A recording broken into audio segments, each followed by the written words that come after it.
उठा के ले आया था, तो लेखिका ने उसको क्या किया, अच्छे से देखभाल की। वो अधर सा था, तो लेखिका ने उसकी अच्छी तरह से देखभाल की, उसको दूध चने मिलाकर पिलाकर उसको अच्छे से देखभाल की। 3-4 दिन तो उसको देखा, आपने लेसन में देखा था, पाठ में देखा था कि उसको निप्पल से दूध पीने भी नहीं आता था। बोतल से उसको दूध पीने, उसका मुंह इतना छोटा था कि उसको दूध पीने भी नहीं आता था। तो बड़ी मुश्किल से सोना ने उसको जीवित रखा, उसकी देखभाल की, उसको बड़ा किया। तो उसको लेखिका को उसके साथ विशेष लगाव हो गया था।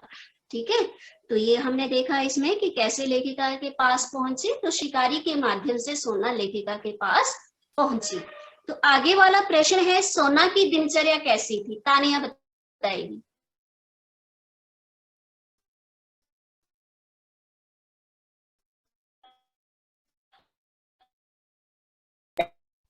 दिनचर्या मीन्स वो पूरा दिन, सुबह से शाम तक।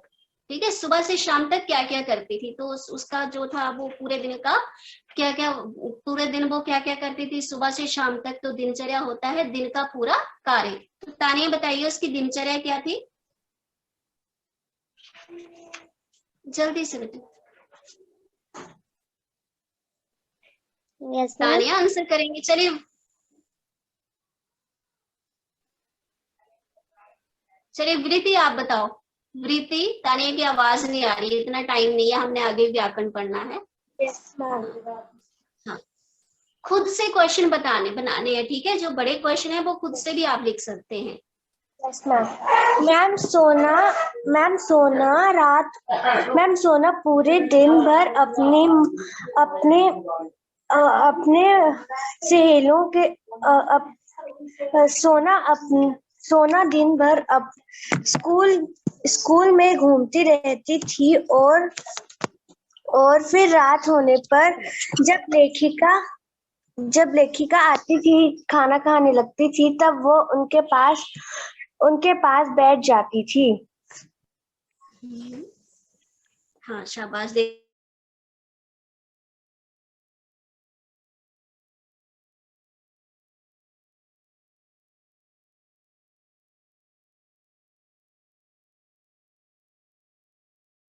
जी बेटे बोलिए।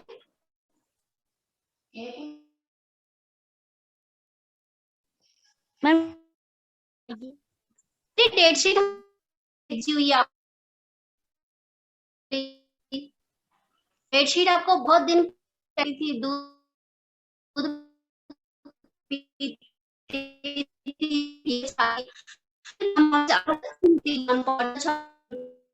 फिर वो छात्रावास के प्रत्येक कमरे में पहुंचकर उछलती कूदती रहती थी, कमरों में घूमती थी। छात्रावास का जागरण और जलपान अभ्यास जब समाप्त हो जाता था, तो जब प्रेयर शुरू होती थी तब भी वो वहां पर घूमती रहती थी। तो ऐसे हम देखेंगे कि सोना किस तरह दिन का कार्य करती थी।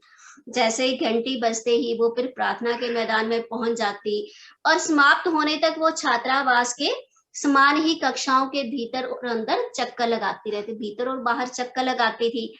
उसके बाद हमने देखा कि कैसे बच्चे जो थे वो पंक्तिबद्ध खड़े होते थे, तो सोना जो थी वो उनके ऊपर से उछलती कूदती रहती थी, और बच्चे भी सारे ही सोना सोना पुकारते रहते थे। तो ये थी सोना की दिनचर्या। अगला आंसर बताएगा प्रत्यूष, जल्दी से बेटे।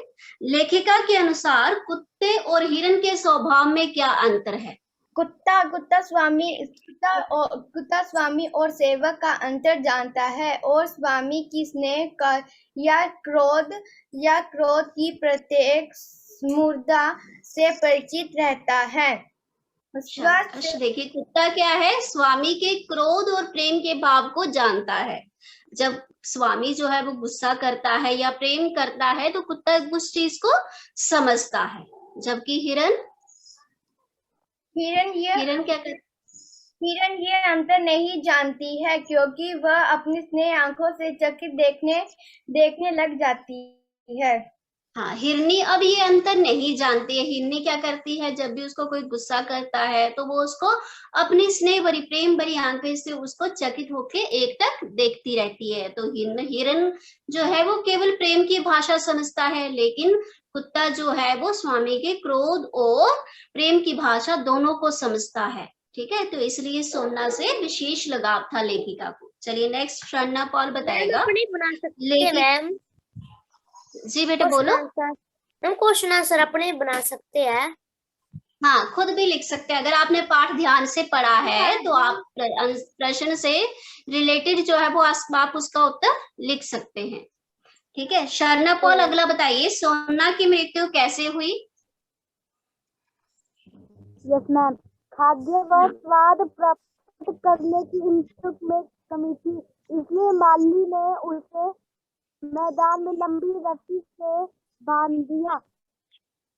न जाने किस शब्द में सोना इतनी जोर से उछली और वह ही उसकी अंतिम उछाल थी। हाँ, शाबाश। अब देखिए कि जो स्वाद प्राप्त करने के इच्छुक होते हैं, जो नॉन वेजिटेरियन होते हैं, जो मांसाहारी होते हैं, उन व्यक्तियों से बचाने के लिए माली ने क्या किया था? सोना को रस्सी से बांधना शुरू कर दिया था।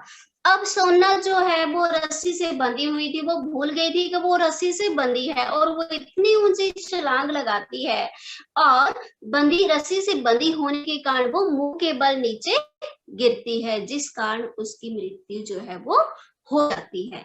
तो बच्चों, ये रहा हमारा साहित्य का पाठ 2 सोना। अब इसमें हमारा व्याकरण भाग है, बच्चे सभी ध्यान से सुनेंगे। व्याकरण भाग में है हमारा संधि।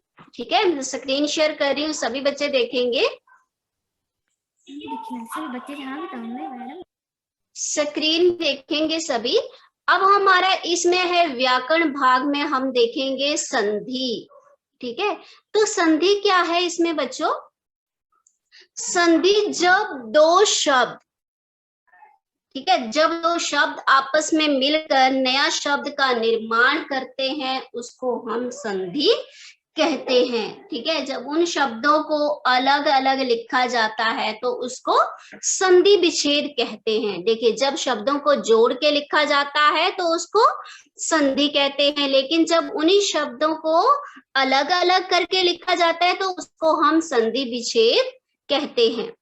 ठीक है, तो संधि के 3 भेद हैं, हमने छठी कक्षा में भी पढ़ा था। संधि के हमारे 3, स्वर संधि, व्यंजन संधि और विसर्ग संधि।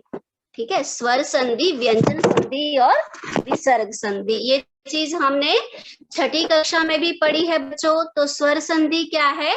स्वर संधि में हमने देखा है कि दो स्वर आपस में जब मेल होकर उनमें परिवर्तन होता है, यहाँ पर देखेंगे सभी बच्चे स्क्रीन पर, स्वर संधि दो स्वरों के परस्पर मेल से जो परिवर्तन होता है उसको हम स्वर संधि कहते हैं।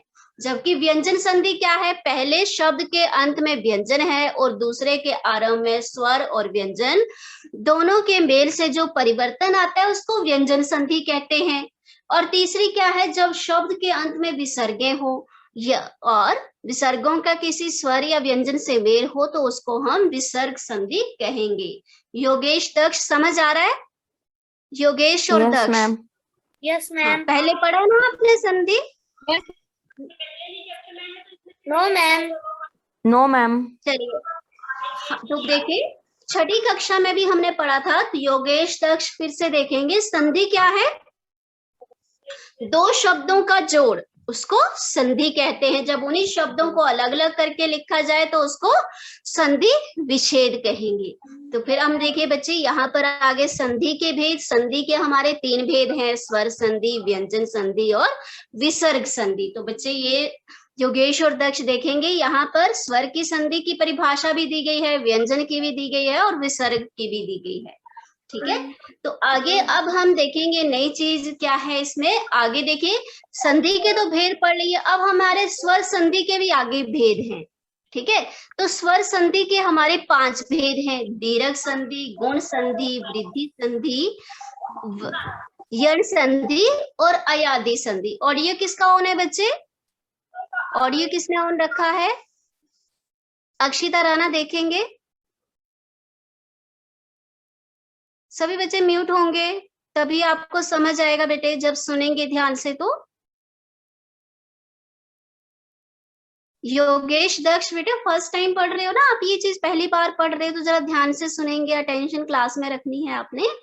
तो हमारा है आगे स्वर संधि। स्वर संधि के हमारे 5 भेद हैं, दीर्घ, गुण, वृद्धि, यण और अयादि संधि। तो स्वर संधि में देखेंगे देखेंगे स्वर क्या है, हमें मात्राओं का ज्ञान कराते हैं, जैसे आ से बड़े आ की मात्रा बनती है, ई से छोटे ई की, बड़े ई की, बड़े ई की, ऊ से छोटे ऊ की, बड़े ऊ से बड़े ऊ की। तो वैसे ही हम आगे स्वर संधि में भेद देखेंगे कि दीर्घ संधि, दीर्घ संधि क्या है, जिसमें हसव और दीर्घ स्वर के बाद उसी स्वर का हसव या दीर्घ से के रूप में आता है। हसव दीर्घ हमने ये पढ़े हैं मेरे पिछले पाठ में, ठीक है। स्वर के भेद हमने पढ़े थे, हसव, दीर्घ, प्लुत स्वर। तो इसमें बताया है दीर्घ में जब हसव या दीर्घ स्वर के बाद उसी स्वर का मेल हो तो ये मिलकर दीर्घ संधि बनते हैं। अर्थात ये मिलकर कौन सी मात्रा बनती है, बड़े आ और बड़े ई की। देखिए सीमा जमा अंत, सीमा,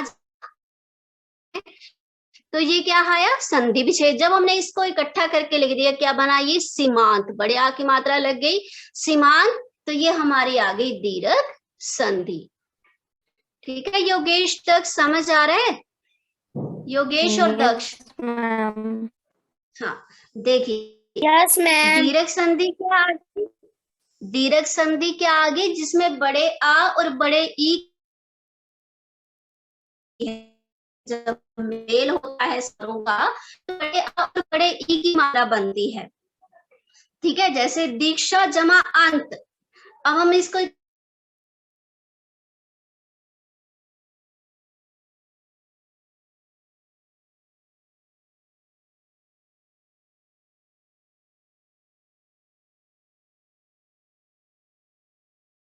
इसमें इसके मेल से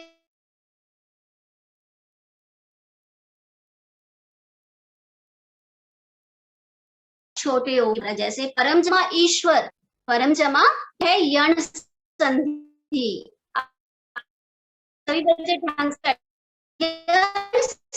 यण संधि में क्या है, अब नाम से देखेंगे, ठीक है। दीर्घ गुण, दीर्घ में हमने देखा बड़े और बड़े ई की मात्रा, ठीक है। गुण में ए और छोटे ओ की मात्रा, ठीक है।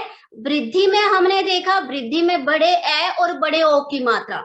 अब हमारा यण, यण संधि में देखेंगे जब ई उरी का किसी असमान स्वर से मेल हो तो वो यण संधि बन जाता है। जैसे ई स्वर के मेल से य बनेगा, ई के स्वर के मेल से क्या बनेगा, य। उ स्वर के मेल से बनेगा वो, ठीक है। और री के मेल से बनेगा आधा र। तो जैसे देखो अति जमा अंत, अति जमा अंत। अब यहाँ पर क्या है, ई का अ के साथ मेल हो रहा है तो अत्यंत य बन गया, ठीक है। प्रति जमा इक, अब यहाँ भी ई का मेल हो रहा है तो प्रत्येक य लग गया, ठीक है। सुजमा आगत, अब उ का मेल हुआ तो ये क्या बन गया, वो लग गया स्वागत, ठीक है। तो ये कौन सी आ गई हमारी, यण संधि। अंत में देखेंगे हमारी अयादी संधि। अयादी संधि में क्या है, ए ओ के बाद अन्य स्वर का मेल हो तो उसको हम अयादी संधि कहते हैं। जैसे अय, अभी, आब बन जाता है, ठीक है। ए से अय बन जाता है, ओ से अभी आप बन जाते हैं, तो इसको हम अयादी संधि कहते हैं। जैसे भो जमा उक, भो जमा उक, बड़े ओ और उक बन गया भावुक, ठीक है। आव बन गया तो क्या बन गया, ये भावुक, ठीक है। तो ये आगे हमारी अयादी संधि। तो बच्चों अभी तक हमने इतना देखा है, अब मुझे योगेश और दक्ष बोलने बताएंगे, कुछ समझ आया? योगेश दक्ष, हाँ समझना है बेटे, आप फर्स्ट टाइम पढ़ रहे हैं, पहली बार पढ़ रहे हैं, तो इसको और अच्छी तरह से आप क्लास के बाद इसको एक बार और अच्छी तरह से याद करेंगे, ठीक है। कल आपका टेस्ट होगा तो आप मुझे टेस्ट में बताएंगे कि आपको ये चीज समझ आ रही है या नहीं। एक बार फिर आपने क्लास के बाद अच्छे से पढ़ना है, क्योंकि एक ही बार हमें हर एक चीज समझ नहीं आती है ना। तो आप क्लास के बाद इसको अच्छी तरह से याद करेंगे और जैसे ही कल शुरू होगी क्लास तो आप मुझे बताएंगे कि आपको कितना समझ आया है, ठीक है। तो हमारी आगे इससे ही संबंधित अभ्यास 2 है। तो अभी आपके पास 6 मिनट है, पहले ये बताएंगे बच्चे, किसी का कोई डाउट है, जितना मैंने पढ़ाया है तो प्रश्न पूछेंगे, उसके बाद मैं आपसे अभ्यास पूछूंगी। हाँ जी बोलिए मैम। क्वेश्चन आंसर आएंगे मैम टेस्ट में? हाँ बेटे, सब कुछ आएगा। मैंने आपको बोला शब्दार्थ आएंगे, अभ्यास 1 और 2 आएगी, संधि के भेद आएंगे, स्वर संधि के भेद, कुछ भी आ सकता है, आपने रेडी रहना है। Yes ma'am. आरब राना समझ आया? ऑब्जर्वेशन से भी आएगा। यस हाँ, मैम। ऑब्जर्वेशन बोला ना मैंने आपको, 1 से लेकर 10 तक, 1 से 10, 1 से 10, 1 से 10 बेटे वही प्रश्न है जो आपने साहित्य और डिस्कवरिंग में पढ़े, उसी से संबंधित है, बस प्रश्न पूछने का तरीका थोड़ा अलग है। मैम 1 से प्रश्न 10 सेम ही है। तक। हाँ, 1 से 10 तक ऑब्जर्वेशन। पिछले लेसन के मैंने बताया था 1 से 8 तक, पार्ट 2 में 1 से 10 तक, ठीक है। तो अभी तक कोई और प्रश्न है तो बताएंगे, फिर मैं आपसे अभ्यास 2 पूछूंगी एक एक करके। समझ आया? यस। चलिए, अक्षिता राणा मेरे को बताएगी। अक्षिता राणा। Yes ma'am. हाँ, 2 शब्दों को जोड़कर डैश तथा उन्हें अलग अलग करना डैश कहलाता है। मैम संधि विच्छेद। हाँ, तो ये पूरा वाक्य क्या? उन्हें अलग अलग करना है। शाबाश बेटे। योगेश बेगा मेरे को, संधि के डैश भेद हैं। मैम संधि के कितने भेद है बच्चे? भेद हैं। शाबाश, संधि के 3 भेद हैं, जबकि स्वर संधि के कितने हैं बच्चे? स्वर संधि के कितने हैं? मैम 5 हैं। Yes ma'am. संधि की तरह डैश संधि के भी डैश भेद होते हैं। संधि की तरह स्वर संधि के भी 5 भेद होते हैं। शाबाश, संधि की तरह स्वर संधि के भी 5 भेद होते हैं। दीक्षा, मतानुसार शब्द डैश संधि का उदाहरण है। मतानुसार शब्द, हाँ, दीर्घ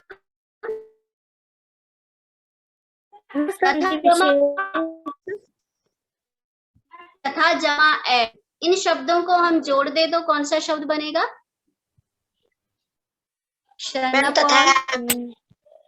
हाँ, शाबाश, तथैव। देखो, दश देखेंगे, तथा जमा एव। तथा में क्या है? अंत में आ स्वर है, और एव में क्या है? बड़े ए की मात्रा है। जब बड़े ए और बड़े आ की मात्रा जुड़ गई तो कौन सी संधि बनी? तथैव, वृद्धि संधि तथैव बना। इसको हम कहेंगे तथैव। कौन सी संधि आई बच्चों?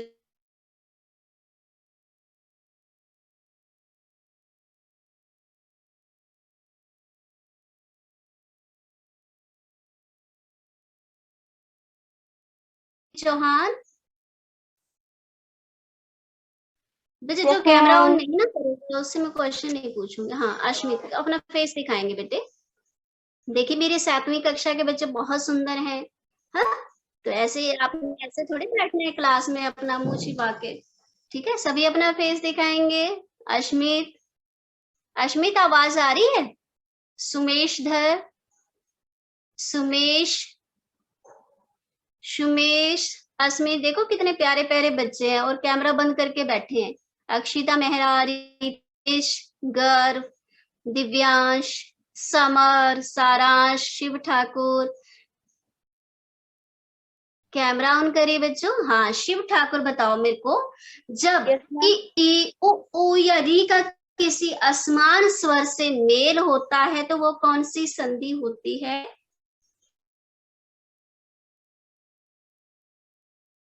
अब देखो कितना सुंदर लगा हुआ दिख रहा है। तो